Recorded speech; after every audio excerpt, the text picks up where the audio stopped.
നമസ്കാരം. കെ സുധാകരന് തന്നോട് പഴയ പകയാണെന്നും അതിന്റെ പേരിലാണ് ആരോപണങ്ങൾ ഉന്നയിക്കുന്നതെന്നും LDF കൺവീനർ EP ജയരാജൻ. തനിക്ക് BJPയിൽ പോകേണ്ട കാര്യമില്ല, സുധാകരൻ BJPയിൽ ചേരാൻ വേണ്ടി വണ്ടി കയറി ചെന്നൈ വരെ എത്തിയതാണെന്നും ജയരാജൻ കണ്ണൂരിൽ മാധ്യമങ്ങളോട് പറഞ്ഞു. ചെന്നൈയിലെ BJP നേതാവായ രാജ ക്ഷണിച്ചതിനാലാണ് ഒരിക്കൽ അങ്ങോട്ടേക്ക് പോയതെന്ന് സുധാകരൻ നേരത്തെ പറഞ്ഞിട്ടുണ്ട്. കണ്ണൂർ ജില്ലയിലെ BJP നേതാക്കളുടെ സഹായത്തോടെ അമിത്ഷായുമായി നേരിൽ കണ്ട് സംസാരിക്കാനുള്ള നടപടികൾ സ്വീകരിച്ചിരുന്നുവെന്നും സുധാകരൻ തന്നെ വ്യക്തമാക്കിയിട്ടുണ്ട്. BJPയിലേക്ക് പോകാൻ സുധാകരൻ തയ്യാറെടുത്തു കഴിഞ്ഞിരിക്കുകയാണ്. സാധാരണ കഴിക്കുന്ന മരുന്ന് സുധാകരൻ ഇന്നലെ കഴിച്ചിട്ടില്ലെന്നാണ് തോന്നുന്നത്.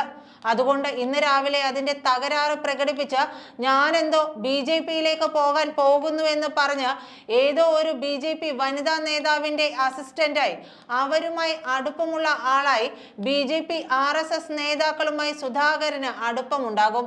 അതിന്റെ അടിസ്ഥാനത്തിൽ തനിക്കൊരു വിവരം കിട്ടിയിരിക്കുന്നുവെന്ന് പറഞ്ഞ് പ്രസ്താവന നടത്തി എന്ന് EP ആരോപിക്കുന്നു.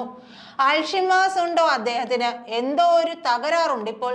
ഈ തകരാറ് കൊണ്ടുപോയാൽ എങ്ങനെ കോൺഗ്രസിനെ നയിക്കാൻ സാധിക്കും?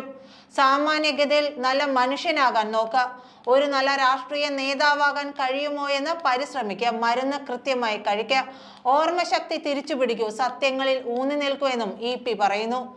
എണ്ണിക്കൊല്ലാൻ RSSകാർ നിരവധി തവണ ബോംബെറിഞ്ഞതാണ്. സുധാകരൻ എന്നെ വെടിവെക്കാൻ അയച്ച 2 പേർ RSSകാർ ആയിരുന്നു. സുധാകര, ആ തോക്കിന്റെ പക ഇപ്പോഴും തീർന്നിട്ടില്ല അല്ലേ? ഇതൊന്നും നല്ല രാഷ്ട്രീയമല്ലെന്ന് മനസ്സിലാക്കണം. മരുന്ന് കഴിച്ചിട്ടില്ല, ഓർമ്മശക്തി നഷ്ടപ്പെടുന്നു. മോഹൻലാലിന്റെ സിനിമയിലെ ഒരു വാക്കുണ്ട്, അത് ഞാൻ ഉപയോഗിക്കുന്നില്ല. നിലവാരം കുറഞ്ഞ ഒരാളോടും പ്രതികരിക്കാനില്ലെന്നും EP പറഞ്ഞു. ആരോപണത്തിന് സുധാകരനെതിരെ മാനനഷ്ടത്തിന് കേസ് കൊടുക്കും. വക്കീൽ നോട്ടീസ് അയക്കാനാണ് തീരുമാനം. BJPയിലേക്ക് പോകാൻ EP ചർച്ച നടത്തിയെന്ന് ഇന്ന് K സുധാകരൻ പറഞ്ഞിരുന്നു.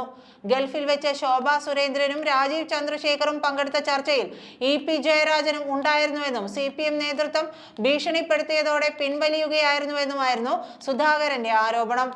MV ഗോവിന്ദൻ പാർട്ടി സെക്രട്ടറി ആയതിൽ EPക്ക് നിരാശയുണ്ടെന്നും സുധാകരൻ കൂട്ടിച്ചേർത്തിരുന്നു. ശോഭാ സുരേന്ദ്രനുമായി EP ഗൾഫിൽ വെച്ച് ചർച്ച നടത്തിയെന്ന് സുധാകരൻ ആരോപിച്ചു. രാജീവ് ചന്ദ്രശേഖറുമായും EP ചർച്ച നടത്തി.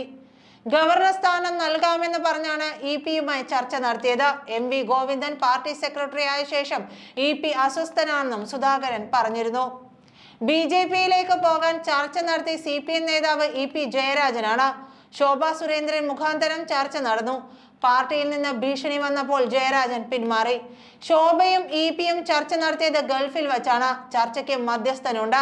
അദ്ദേഹം തന്നെ തന്നോട് ഇക്കാര്യം പറഞ്ഞിട്ടുണ്ട്. പാർട്ടിക്ക് അകത്ത് EP അസ്വസ്ഥനാണ്. പാർട്ടി സെക്രട്ടറി ആവാത്തതിൽ നിരാശനായിരുന്നു. ഗോവിന്ദൻ സെക്രട്ടറി ആയതോടെ EP അവഗണിക്കപ്പെട്ട അവസ്ഥയിലായി. പിണറായിയുമായി അദ്ദേഹത്തിന് നല്ല ബന്ധമില്ല. രാജീവ് ചന്ദ്രശേഖറും ശോഭയുമാണ് ചർച്ചയ്ക്ക് മധ്യസ്ഥം വഹിച്ചതെന്നും സുധാകരൻ ആരോപിച്ചിരുന്നു. നന്ദി.